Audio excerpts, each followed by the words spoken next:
Ano po Hepe, ang natin ngayon dito? hindi sinabi ng batas na ang kailangang angkas niya professional driver's license. Ang dala.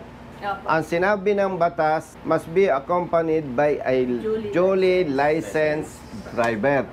Hindi sinabing non-pro, hindi sinabing professional. Okay po. So pag sinabing duly licensed siya, pero hindi professional. Walang sinabing ganun eh. Okay. Alam mo bang mabigat? Kaya mula Cavite pumunta ako dito. 1 year siyang masususpende base sa pagkaintindi po ninyo. Pinapaliwanag ko sa inyo na malaking perwisyo ito sa katulad niya. Dahil kailangan niya ng lisensya pagpasok sa trabaho. Okay, student permit, kasama niya yung angkas non-professional, authorized ng batas yan.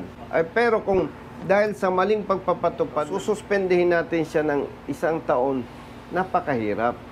Okay lang sana kung tama ang pagpapatupad ng batas.